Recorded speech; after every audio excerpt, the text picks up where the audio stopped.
dia mbola amin'ny fivaliana indray no ahafahana miaraka amintsika ao anatin'izao fotoana fohy izay fampahirizantsika amin'ny alalan'ny tenin'Andriamanitra izao. Dia hivavantsika Jehovah-Andriamanitra ray ao, tsy mitsahatra ny misaotra no mandrakariva izahay, nomenao taona vaovao tapabolana sahady no lasa, ary nampafantatra anay zava-miafina be dia be ianao, nametraka ny fipetraka bahiainanay ao anatin'ny fitoniana tanteraka miaraka aminao, nankatahanay aminao dia ny fanahy no mahery, nanokatra mandrakariva ny masom-panahinay mba hahafahanay mankato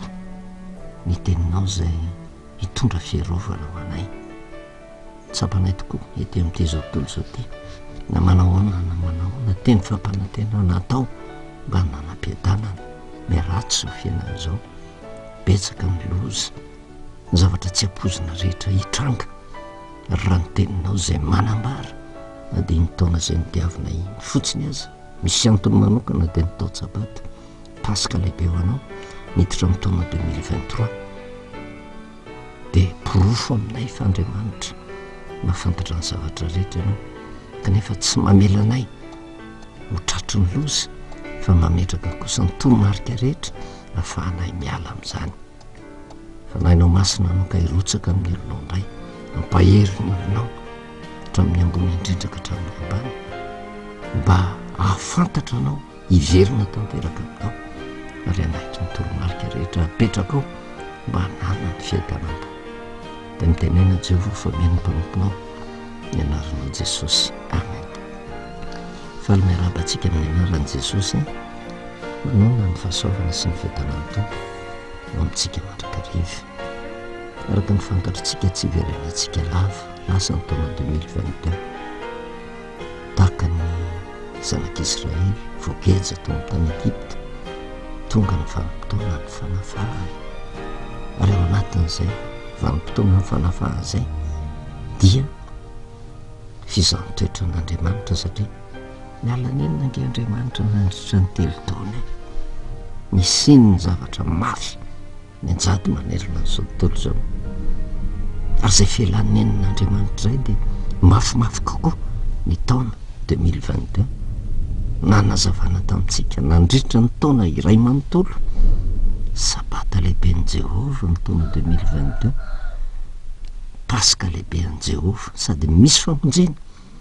no fitaomana ny olona hiverina ao amin'ny tena fivavahana marina. Dia nalelo ny sofintsika nandritra ny taona iray manontolo, resaka pasika, resaka sabata ranoray no nresahana tao anatin'ny fampahirezana. Tsy mampaninina izany, mety maro amintsika mety tofoka, mety maro amintsika no mety amin'ny teny ratsy, maro amintsika no manohatra, maro amintsika mety hitsangana akaala, kanefa maro amintsika koa makasitraka fa na inona toe-panahintsika ho an'ny tenako manokana izay mitondra zao fampahirezana izao, tsy mampaninina alaoko tezitra amiko isika rehetra,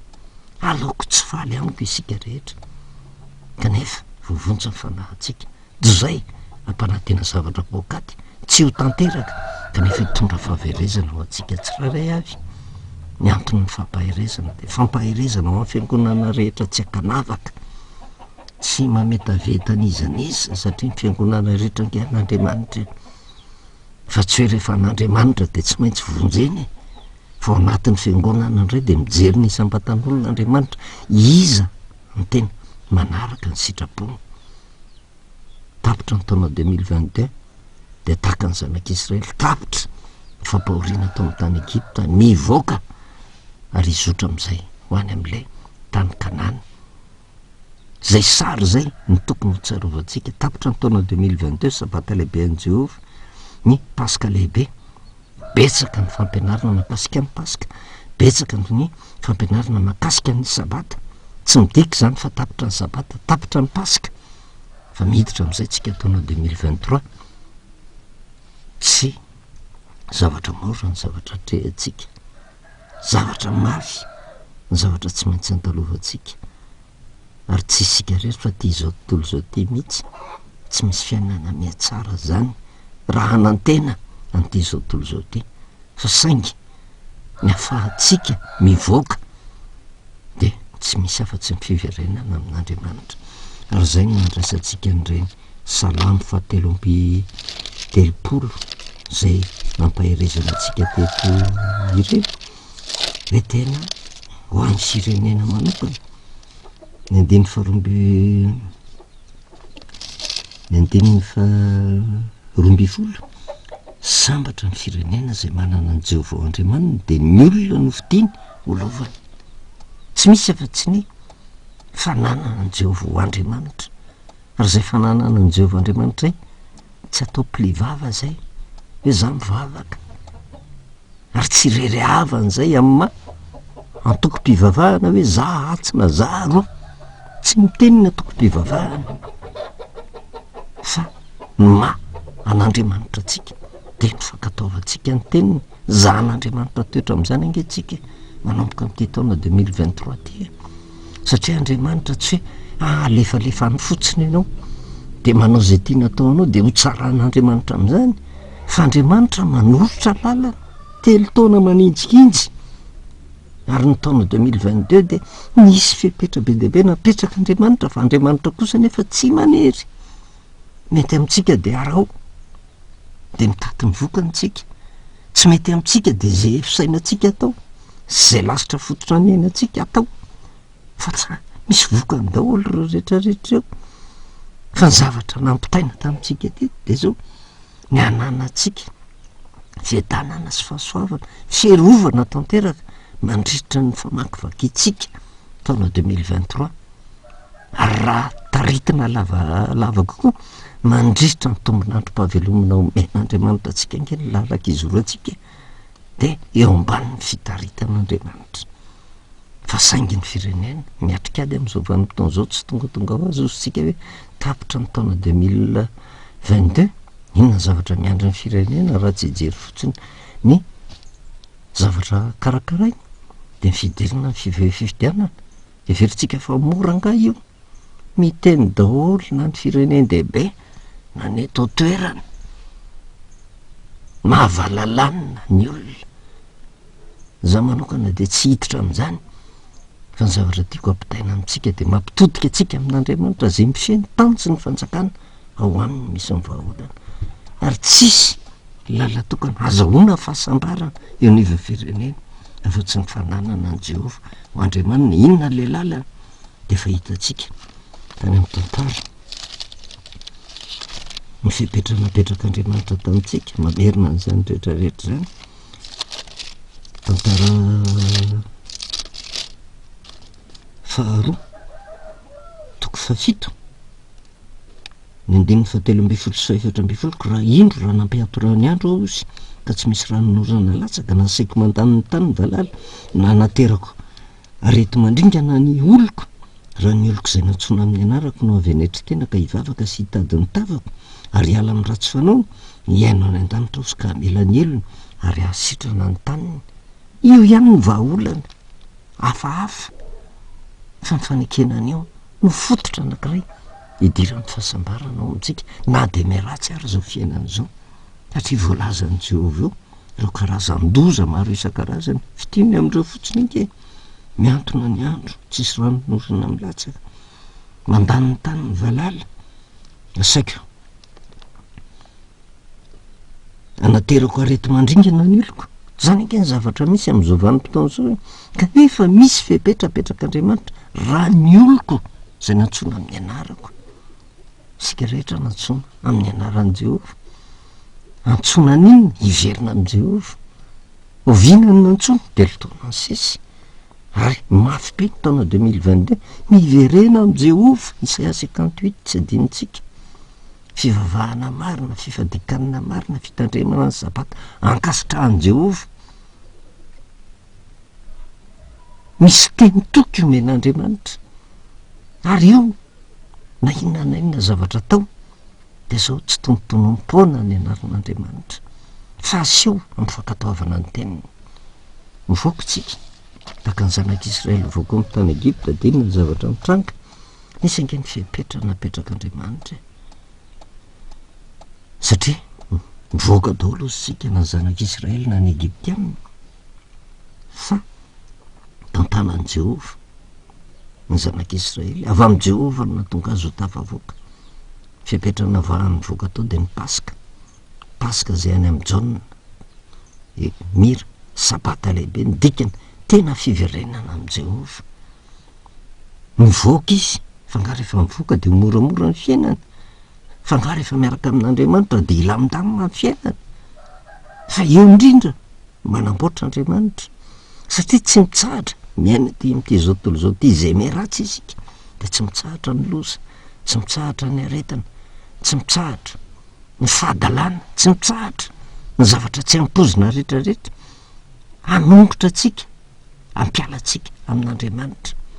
De mivoaka ny Egyptianina nanenjika ny zanak'Israely tsy iverenako lava intsony ny Exodosy 4:12. Io ny tantara atsika. Inona ny antony reto Egyptianina nanenjika ny zanak'Israely reto mba amerina azy indray any amin'ilay toerana nahitany fahoriana. Nahatonga atsika nresaka hoe tsy sitraky Jehova mihitsy zany miemotra zany, tsy sitraky Jehova mihitsy ny miverina any amin'ny toerana mampahory. De anjara atsika ny mandiny tena eo anatrehan'izany fa mibaiki nomeny Jehova de zao lazao amin'ny zanak'Israely mba handroso fa miavaka indrindra de ity andiny fa 7:12 de tsika no nanamarina an'izany. Io ny zavatra ho tanterahan'i Jehova ary Mosesy tamin'ny olona aza matahotra ianareo mijanona fa ho hitanareo ny famonjen'i Jehova zay ataony ho anareo an'io, fa ny Egyptianina zay ho hitanareo an'io de tsy ho hitanareo tsony mandrakizay. Jehova hiady anareo fa ianareo kosa angina. Misy io ary miseho amin'ny fomba rehetra ny Egyptianina zay hitaonan'ny olona hiverina any amin'ilay toerana ny elany, tsy sitrak'Andriamanitra ny fianorana fa miseho amin'ny alalan'ny aretina io, miseho amin'ny alalan'ny loza io, miseho amin'ny alalan'ny fivavahana io, miseho amin'ny alalan'ny politika io. Era mahatongo voaka ny Egyptianina isitonanao hiverina izy ary ianao rehefa tsy mandinika tsara de tsy tadidinao tsony ririndasa tsy tsaroana ny fahoriana ny anjady amina taminao tamin'izany vanim-potoana zany satria tonga de manatrika an'lay loza hatrehana am'izao vanim-potoana zao ianao de ohatra ny mafy be zany de alohanao miverina kanefa tsy sitraky Jehova zany fa hitondra faisanany ianao fa ny fomba apetraky Jehova hiado anareo fa ianareo kosa angina fa izy tsy manome baiky mihitsy ny zanak'Israely hoe ndreo ny Egyptianina tamin'ny manenjika anao de ivereno de tonga de aringano tohizana ny lalana raha adika miteny tsotra zany. Raha misy ny mpanenjika de zao mandositra ny mety zay ny miaraka amin'i Jehova ety am'ty zao tontolo zao ty. Raha misy miady aminao ka raha mandositra ianao tonga de son'ny olona tsy olona kely ainy, olona saritahotra vao nampitahoriko fotsiny de nitsoaka. Zay ny ety am'ty zao tontolo zao ty fa ao amin'Andriamanitra raha vao misy fahavalo manenjika anao mitsoaka ny mety fa mitsoaka makaiza makao amin'i Jehova, makao amin'i Jehova satria mibaiki nomeny Jehova hiado anareo fa ianareo kosa angina. Tena le teny fikasana ndraisika tamin'ity taon'ity Jeremia 4:13 ny 5 hoe hanao fanekena mandrakizay aminy a de ny tsitsarako ny fanasoavako azy ary ny fatahorana de ataoko ampony kosa mba tsy halany amiko. Tsy mbola tanteraka zany a fa zay teny fikasana apetraky Jehova zany tsy tonga de tanteraka amin'ny olona fa misy fepetra apetraky Jehova satria ho an'izy ireo ho any zanak'Israely. Ary raha tamin'ny ranotantara ny jereva teny fampahirezana nomena ny Jeremia nampitaina ny zanak'Israely satria amin'io vanim-potoana zay natongavana zany teny zany tamin'ny Jeremia hiditra amin'ny fahababoana ao Babilôna. Zanak'Israely vokatry ny fiodinany kanefa na de zay ary ny fiodinany le famotrampon'i Jehova tsy mandringana fa ao Babilôna no any fiaina azy, zany hoe ao anatin'ny fangejana, ao anatin'ny fanenjehana, ao anatin'ny fitaomana iemotra ao no ampatsiarovana fanekena mandrakizay efa nataon'i Jehova de ny tsy anatsoahako de ny tsy hitsarako amin'ny fanasoavako azy zay teny toky na iodika avy na iodika vanana tsy mahafoy nyty Madagasikara ty Jehova, tsy mahafoy ny fiangonan'i Jehova, tsy mahafoy ny ankohonan'i Jehova, tsy mahafoy ny isam-batan'olo Jehova, fa saingy ny fiapetranapetrany kosa no fa atsika midioka zany teny fikasana zany. De hojerevantsika ahoana zany miaraka amin'i Jehova zany, ahoana zany misy manenjika zany fa tsy miverin-dalana. Inona ny fiapetra tokony ho raisina raha misy ny fanenjehana, misy ny fahavalo, mangina ozy Jehova hiado anareo, nareo kosa angina, zany hoe tsy adiditsika avelao anenjika zay anenjika, avelao hitabataba zay hitabataba, avelao ho tonga ny loza, fa ny zavatra tokony ataotsika de so avelao Jehova ny ady, mangina fotsiny ianao areo le resantsika hoe telo taona zay nge tsy mbola mitsahatra ny coronavirus, raha zay fotsiny raisitsika. Ny tena zavatra miavaka tao anatin'ny coronavirus fitondrana arovava sy orona tapombava, fa zay teny Jehova hiado anareo, nareo kosa angina de fanambarana amin'ny olona apetrao ny kasibosy ara-panahy, raiso le geste barrière ara-panahy atolotry ny Jehova. Ary inona ny geste barrière? De zao raha misy manenjika, misy ny fahavalo zay tonga mandositra makao amin'i Jehova mety hijeritsika tantara anankiray anamafisantsika azy. Mpanjaka faharoa toko fahavalo amby folo mba hampaherezana atsika manoloana ny zavatra trehatsika, mahatratra ny lafiny rehetra eo amin'ny sehatra politika, eo amin'ny sehatra ara-panahy, eo amin'ny sehatra ady, eo anivon'ny ankohonana, any am-piasana, any am-pianarana, eo amin'ny fiainanao andavanandro. Tamin'ny androny Ezeka zay mpanavao fivavahana, mpanjaka ny Joda tamin'izany vanim-potoana zany, kanefa nitondra fanavaozana nitaona ny olona hiverina tamin'Andriamanitra fa tsy tsahatra ny etraketraka. Mpanjaka voalohany toko mpanjaka faharoa toko valo amby folo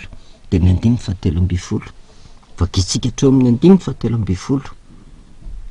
Inona ny zavatra hosotomintsika eo? Lava le tantara fa vakeo ange mba devoir apetraka amintsika zany, fa ananatsika hery, ananatsika ny fipetra takin'Andriamanitra eo anatrehany zavatra mafy mianjady amintsika. Ary tamin'ny taona fahaefatra amby folo nanjakan'ny Ezeka mpanjaka ozy de niakatra Sankeriba mpanjakan'ny Asiria ameliny tanàna manda rehetra ny Joda ka nahavaka azy. Hatramin'ny taona fahaefatra amby folo nanjakan'ny Ezeka mpanjaka de niakatra Sankeriba mpanjakan'ny Asiria ameliny tanàna manda rehetra ny Joda ka nahavaka azy. Ary misy antony eo, io taona fahaefatra amby folo, efatra amby folo taona, efatra amby folo taona. Raha miverina manao isa miembotra tsika de zay efatra amby folo taona isa miembotra zay de hatrany amin'ny taona 2008 zany, taona 2000. Inona daholo ny zavatra mitranga taona elanelan'izay, fa tsika tsy hiditra lalina amin'izay fa somary sarotsarotra ny zavatra tiana ampitaina, fa ny zavatra teny fikasana omen'Andriamanitra sy ny fiapetra ho raisitsika zay ny tena tokony ho tsapatsika. Ary Ezeka mpanjaka ny Joda ozy naniraka tany amin'ny mpanjakan'ny Asiria tany Lakisy, nanao hoe efa diso elao fa zay ampitondrainao a de hoentiko. Ary ny mpanjakan'ny Asiria nampandohany Ezeka mpanjaka ny Joda talenta volafotsy 300 sy talenta volamena 30. Ary Ezeka nany azy ny volafotsy rehetra zay hita tao tranon'i Jehova sy tao amirakitry ny tranon'ny mpanjaka. Tamin'izany andro zany no nanendahany Ezeka ny volamena tamin'ny varavaran'ny tempolon'i Jehova sy tamin'ny tolana, de ilay efa napetaka Ezeka mpanjaka ny Joda ary de nomeny ho an'ny mpanjakan'ny Asiria zany teo ambany fangejan'ny firenena matanjaka tamin'izany vanim-potoana zany. Lasa nanao ny tsy fanao Ezeka le zavatra tao amin'ny tempoly no nany reniny asirianina azy mba andoavana ny hetra zany hoe entina ilazana fa nitondra faisana fanjakany Joda tamin'izany vanim-potoana zany. Inona ny zavatra nisy nefa ary ny mpanjakany Asiria ozy naniraka ny taritana sy Rabasarisy ary Rabsake mba miaramila betsaka avy teo Lakisy akany Jerosalema ho any amin'ny Ezeka mpanjaka de niakatra reny ka tonga tany Jerosalema ary tonga teo izy de nitsangana teo anelan'ny lakan'ny rano tamin'ny Kamory ambony tao amin'ny lalambe makamy sahan'ny mpamotsy lamba ary noho nefa niantso ny mpanjaka izy de nivoaka eo aminy Eliakima zanak'Ilkia zay lehibe any tao andapa sy Sebna mpanoratra ary Joa zanaky Asafa Pitadidy ndraraha mpanjakana de o Rabsake tamindreo iraka ty andela zao amin'ny Ezeka hoe zao ny lazainy mpanjaka lehibe de ny mpanjakan'ny Asiria inony zato itrokinao hoy ianao nefa teny foana zany manana saina sy hery ady aho ko iza no itokinao no miodina amiko ianao fa indro ianao matoky io tena volotara torotoro io de Egypta nefa raha itehana ny olona iny de manindrona ny tanany broka tak zany Farao mpanjakan'ny Egypta am'izay rehetra matoky azy ary raha hoy ianareo amiko Jehovah Andriamanitra no itokinay no tsy azo va ny fitoerana avo aman'alitara zay noravan'ny Ezeka zay nilaza tamin'ny Joda sy Jerosalema hoe ento anoloan'ity alitara eto Jerosalema ty no iankofanareo kaoka ifaninana ianao sy ny tomboko mpanjakan'ny Asiria fa omeko zao 7,000 ianao izy raha tahiny manana olona hitangina azy ataonao ahoana ozy ny fampiambony komandy ray amin'ny mpanompon'ny tompoko na de zay kely indrindra aminy azy nefa matoky any Egypta ianao azoanao kalesy sy mpitaingitsoavaly ko moa haitraitro va izao ny akarako zao tsia fa Jehovah no naniraka andravy ty tany ty ka nanao hoe miakara mely ty tany ty karavao izy etraketraka be zao fotsiny nataon'ny Asiria zay naniraka ny Rabsake tamin'izany vanim-potoana zany ampiozongozona ny finoany Joda sy Ezeka sy nampiseho ny heriny sy ny fahefany hoe tena manana maramila be izy ary tsy misy firenena azonao enteherina eo natrehako ohatran'ny zanak'Israely tamin'izany vanim-potoana zany ihany keo rehefa ivoaka nanentsika ny Egyptianina tamin'ny heriny soavaly rehetra ary tena mampatahotra sy mangofotra ange rehefa tratran'izay zavatra hoe tsy afaka raha nofo tsy afaka manao ninninina ianao fa ohatran'ny ho resy kanefa Jehovah no mitantana sy ny teny hoe Jehovah hiado anareo nareo kosa angely Jehovah nanome toky nanao fanekena mandrak'izay aminy aho de nitsitsarako amin'ny fanasoavako azy ary ataoko ao am-pony ny fatahorana aho izy mba tsy alany amiko ho tsapan'ny olona ihany io ndray andro any ary zany ny zavatra hoporofon'Andriamanitra hoe ninninona zavatra mampitahotra am'izao vanim-potoana zao raha misy olona tafatotika amin'Andriamanitra atao vitan'ireo olona tsy matahotra an'Andriamanitra reo e tena hafa no hitantanany zanak'Israely entintsika ilazana zay tena mitoky amin'Andriamanitra de hoy Eliakima zanak'Ilkia Sebna ary Joa tamin'ny Rabsake masina ianao teny Sirianina nataovy aminay mpanomponao fa fantatra ihany zany fa za manao teny josoren'ny olona eny ambony manda fa Rabsake aminy mo ho amin'ny tomponao sy ianao akory va no nanyrahany tompoka ilaza zao teny izao fa tsy ho amin'ny olona zay mipetraka eny ambony manda hinanany zay tsy fihinany sy sotrony zay tsy fisotrony miaraka aminareo fampitahorana raha mandinika n'io teny io tsika de teny ratsy be mihitsy hoe tena natao teny tsy natao ho an'le mpitondra tamin'izany vanim-potoana zany fa tonga de mivatanana am'le vahoaka mihitsy mba hampisavoritaka an'le vahoaka hoe ianareo de ihinana zay tsy fihinana ozy isotro zay tsy fisotrony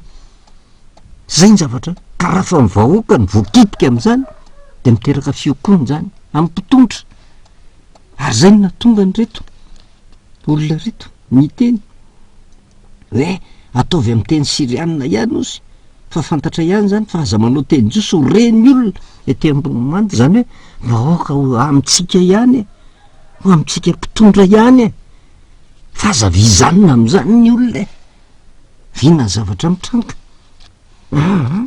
hoandreo mihitsy ny tenenana mba hihinany tsy fihinana izy o zay ary sotrony tsy fisotrony de nijoro teo rabosakeo sy ka niantso tamin'ny feo mahery tamin'ny teny jiosy hoe eno ny teny mpanjaka lehibe de ny mpanjaka ny Asiria zao nolazay ny mpanjaka aza mety ho fitahan'ny Ezeka ianareo fa tsy havonjy anareo amin'ny tanako izy tsy akory ary aza mety hampatokiny Ezeka ny Jehova ianareo amin'ny anaovany hoe Jehova no monjy antsika tokoa ary tsy atolotra eo tanàny mpanjakan'ny Asiria tsy akory ity tanàny ity aza miaino any Ezeka ozy fa zao nolazay ny mpanjakan'ny Asiria manaova fanekena amiko ianareo edanana ka makanisa ity amiko ary samy homana ny voalobony sy ny aviaviny ary samy misotro ny rano avy amin'ny lavaka famorian-drano ny avy ianareo mandra-piavaka hitondra anareo ho any amin'ny tany tahaka ny taninareo de tany misy vary sy ranom-boaloboka tany misy mofo sy tanim-boaloboka tany misy oliva tsara de l'huile sy tantely mba ho velona ianareo fa tsy ho faty ary aza miaino any Ezeka raha izy no manome voany ianareo amin'ny anaovany hoe Jehova no monjy atsika moa nisy navonjy ny tany tamin'ny mpanjakany Asiria va ireo andriamanitry ny firenena aiza moa ireo andriamanitry Amata sy Arpady raiza koa ireo andriamanitry ny Serefavaima sy Hena ary Iva navonjy any Samaria tamin'ny tanako va ireo andriamaniny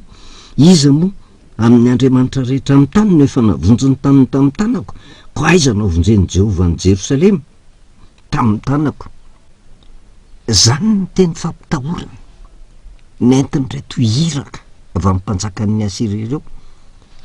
mba hahatonga ny mpitondra ny Joda tamin'izany vanim-potoana zany iraviravy tanana satria ny mpitondra ny Joda matahotra ny Jehova kanefa ny Joda koa matahotra ny Jehova fa jerevo le teny fampanantenana nataon'ny Asirianina ka tena maneke miaraka amiko fa hoentiko any amin'le tany raha dika amin'ny teny tsotra de le fomba nataon'i Jehova tamin'ny zanak'Israely hitondra ny zanak'Israely any amin'ny tany tondra dronon sy tantely de ho any amin'ny tany Kanana raha Jehova no mitarika ka manaiky ny teny Jehova hoe Jehova hiado anareo fianareo koa sangina de io koa nefa no naveriny mpanjakan'ny Asiria entina andresena lahatra ny olona mampanantena zavatra pokaty mampanantena fiadanana mampanantena tany tondra dronon sy tantely de aza miaino any Ezeka zay mandresy lahatra anareo hoe Jehova no monjy anareo zany hoe manao tsinotsinona ny Andriamanitra zay vavahan'ny mpitondra de Ezeka zany sy ny vahoaka ny Joda tamin'izany vanim-potoana zany fa tsy mahavonjy amin'ny tanany fa reto ny zavatra mpanantenako anareo raha tsy mitandrina ny vahoaka ny Joda amin'izany vanim-potoana zany ka manaiky iaino ny tenin'ny mpanjakan'ny Asiria ny zavatra hitranga iraviravy tanana eo izy satria mahery vaika ary raha sy mivavany de ohatra ny havita zavatra raha ny fampanantenana taony de ohatra no tanteraka ka ho an'ny olona marivo salosana de manaiky zay teny zay fa tsika mijery ny famarinan'ny soratra masina ary misitona lesona avy amin'ny soratra masina mba hitandremantsika tena amin'izao vanim-potoana zao hidirantsika amin'ny taona 2023 satria tsy maintsy misy zany misy andrabosakeo zay tena anao vava tafa oatra andresy lahatra ny olona ohatra ny tena hiteny ratsy any Ezeka ary mivantana any amin'ny vahoaka ny fampanantenana rehetra hiadanareo raha miaraka amiko fa za mentehatra amin'ny olona zay milaza fa manan'ny Andriamanina zao fa inona nefa ny fihetsika nataon'ny firenen'ny Joda sy ny afatra nampitay ny mpanjaka de ho hitatsika satria inona no mahatonga atsika miresaka an'izany raha vao misy ny manenjika de mitsoaka ny mety ny mpanenjika de mila ady ary ny ady ataony de ny atonga atsika hiverina kanefa ny tenin'i Jehova dana mangina fotsiny toy izy no lalana zany hoe mitsoaka amin'izao tontolo zao tsy mety raha vao misy miady aminao de valiana fa ao miaraka amin'Andriamanitra raha misy miady aminao sy manenjika mitsoaka fa mitsoaka makaiza ao amin'Andriamanitra fomba fitsoahana amin'Andriamanitra raha ny oloko zay nantsoina amin'ny anarako no avy aneritry tena mivavaka hitady mitavako hiala amin'ny ratsy fanaony ianany an-danitra melaniriny ary asitrana ny taniny de inona ny zavatra nisy nefa manoloana zay teny fampitahorana rehetrarehetra sy ny teny fampanantenana pokaty ande ny fahenina ambitelopolo nefa nangina ny olona ozy ka tsy nisy namaly azy na de teny indray mbavakory azy satria ny mpanjaka efa nandidy hoe aza misy mamaly azy. Zany ny zavatra tena andrasantsika, tsy mamaly faty, tsy tsangana akory andeha hanohatra ny vavatao fa mampahery ny vahoaka satria matoky ny Andriamanitra zay ivavahany tena velao hitabataba hoe fa zao maro vahoaka mangina hatraizany fahanginantsika rere olona miteo-javatra mitranga am'izao vanim-potoana zao hoe miditra am'taona 2023 hatraizany fandiniantsika soratra masina tafavoaka am'taona 2022 akany am'taona 2023 zanak'Israely tafavoaka tany am'tany Egypta izotrany am'tany Kanana tonga ny baikin'ny Jehova zay nanome tokany am' Jeremia toko faharoa amby telopolo satria ny lalina mizotra nge ho any am'tany Kanana hoe tena anao fanekena mandrak'izay aminy de tsy tsarako ny fanasoavako azy hatraizany finoatsika an'izany matoky an' Jehova am' zavatra rehetra eo anatrehan'izay rehetrarehetra zay na de eo ary ny zavatra mitranga ny loza ny aretina fanakorotanana maro isan-karazany am'izao vanim-potoana zao hatraizany fatokisantsika n'Andriamanitra sa andeha hamaly eo anatrehan'izany rehetrarehetra any fa ny zavatra nisy teto de ny fahendrena nisy eo teo anatrehan'ny fireneny Joda sy ny fahendreny ny mpanjaka Ezekia nefa nangina ny olona ka tsy nisy namaly azy. Inona ny antony nampangina ny olona? Na de teny ray mbavakory azy satria ny mpanjaka efa nandidy hoe aza misy mamaly azy satria inona ny teny tonga tamitsika hiditra am'taona 2022 Jehova hiado anareo nareo kosa angina lazao amin'ny zanak'Israely mba handroso mangina fa raha ny vava nataony rahabisaketato mampivara otsany ny teny fampanantenana pokaty mampite hiverina koa nefa kanefa nangina ny olona nanaiky any Ezekia manoloana an'izany vava matsiravina ataony satria manana ny heriny izy manana ny fahefana izy de inona nefa ny zavatra mitranga ny zavatra mitranga toy amin'ny toko fa 7 ary raha nandre zany Ezekia mpanjaka ozy nandritra ny fitafiana izy sady ny tafy lamba fisaonana ka lasa niditra tao an-trano Jehova ary izy naniraka any Elekima lehibe Antoandapa sy Sebna mpanoratra ny lohan'ny mpisolona samy mitafy lamba fisaonana kany amin'ny Isaia mpaminany zanaky Amosa ary ireo taminy zao ny lazainy Ezekia andro fahoriana sy famaizana ary fanalambaraky ty andro ty fa mbeo am-piterahana ny zaza nefa tsy misy hery hiterahana azy angamba horehan'i Jehova Andriamanitra ny teny rehetra nataony Rabozakay zay nirahan'ny mpanjakan'ny Asiria tompony ozy hiaika an'Andriamanitra velona ka mba voaliana izy no niteniny zay faren'i Jehova Andriamanitra ao ko haingao ny fivavaka ao hamonjy zay mbola sisaronina tonga tsika nyresaka raha voafaka ny Pasika inona ny manaraka de resahantsika le fiverenana am' Jehova amin'ny fifadikanana amin'ny fivavahana maro na amin'ny fitandremana ny sabata andro fampahoritena zao andro faran'izao fa maninona ny mampahoritena misy loza amin'ny tatao na misy loza efa miatra mbola tsy maty na misy loza amin'ny tatao ozy sika fa inona ny tokony atao zay no natonga antsika nitondra ny fanazavana fifadikanana fiainana zay mbola tohizantsika fa io nefa ny zavatra mitranga de inona ny nataony Ezekia nampahori ny tenany izy ary zay fampahori teny zay fifadikanana mandritra ny lamba fisaonana niditra tao an-trano Jehova midika ny fiverenana am' Jehova ary nyfanontaniana ny mpanompon'Andriamanitra marina andana ilazao ny mpanompon'Andriamanitra inona ny tokony atao mba hitaraina ny eo anatrehan'i Jehova ngeo ny fivavaka ao sy hamonjy zay mbola sisy de nakany amin'ny Isaia mpanompon'ny Ezekia mpanjaka ao zay roa Isaia taminy ambarao amin'ny tomponareo hoe zao ny lazain'i Jehova aza matahotra ny teny efa rehanao de zay nanompany retsaka izy lahy ny mpanjakan'ny Asiria retsy fa indro izao efa nisy fanahy ao anatiny ary aresy isy io izy ka hiverina ho any amin'ny taniny de ataoko lavitsabatra ny taniny de niveriny rabosake ka nakany libinao zay nataon'ny mpanjakany Asiria faherany tam'izay satria efa reny fa fanela tany alakisany mpanjaka ary nondreny Sakeribany amin'ny tiraka mpanjakan'ny Etiopia nanao hoe indro aviady aminao izy de nanirakolona indray ho any amin'ny Ezeka izy nanao hoe zao no lazainareo amin'ny Ezeka mpanjakan-joda aza mety fitahany Andriamanitra ao zay tokinao ianao Jerosalema tsy atolotra eo tanan'ny mpanjakan'ny Asiria indro ianao efa nandrezay nataon'ny mpanjakan'ny Asiria tamin'ny tany rehetra de nandravany azy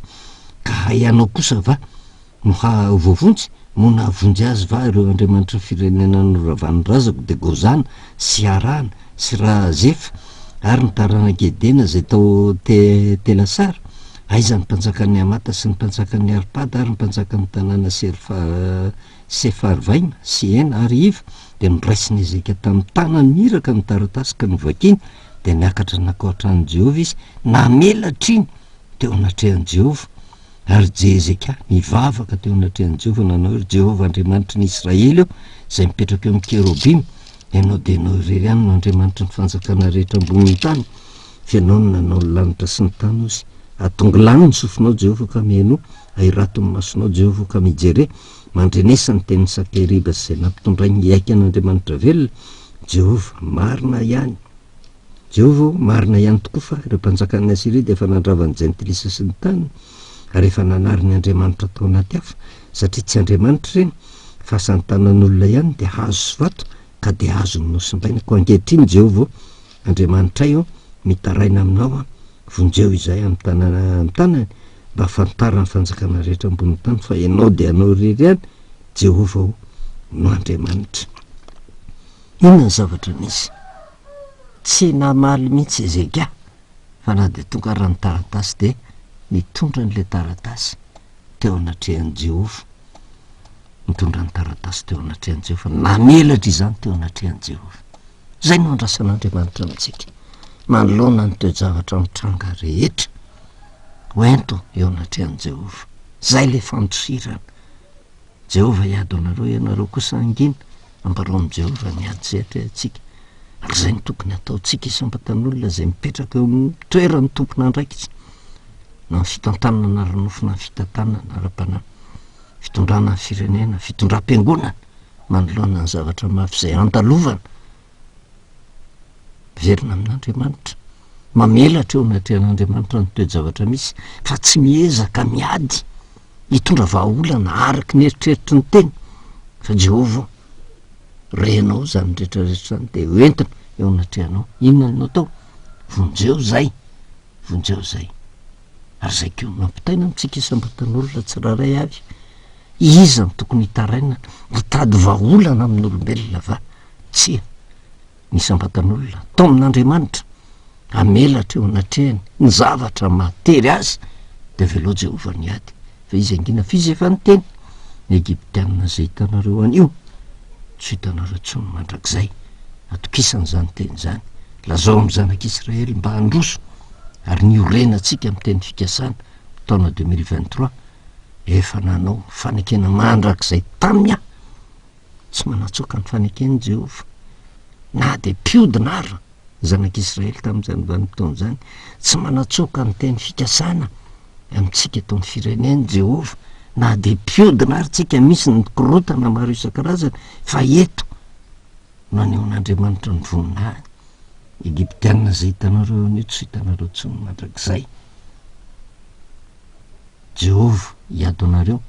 nareo kosa angina inona ny tokony atao vereny vakiny mpanjaka fa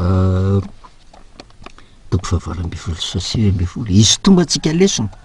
inona no nataon'ny mpanjakan-joda tamin'izany vanim-potoana zany mahatratra ny olona rehetra mangina aza mamaly kory ary mamelatra eo anatrehan'i Jehova ny zavatra matery mangataka ny fiarovan'Andriamanitra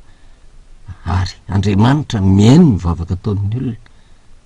mahatsiaro ny teny nataony izy efa nilaza Jehova hiado anareo tsy tokony hisy hampanahintsika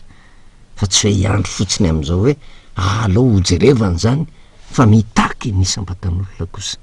hivavaka hitaraina amin'i Jehova angataka ny fiarovana amin'Andriamanitra manoloana ny zavatsarotra rehetra andalovana mba hiasa malalaka jehova rehefa jehova no miasa dia ho tanteraka ny salamy fahatelo amby telopolo ny andiny faharoamby folo sambatra ozy ny firenena izay manana ny jehova ho andriamanina voninahitra n'andriamanitra reriany hivavakisika sodranao jehova andriamanitra ray ny amin'ny teninao izay tonga taminay mampafantatra anay indray ny fitsipika tokony hiaina anay fantatray fandriamanitra tianay ianao tia ny isambatan'olona tia ny tokantrano tia ny fiangonana tia ny firenena tanjona kendrenao dia ny mba hiverenany ireo rehetra ireo aminao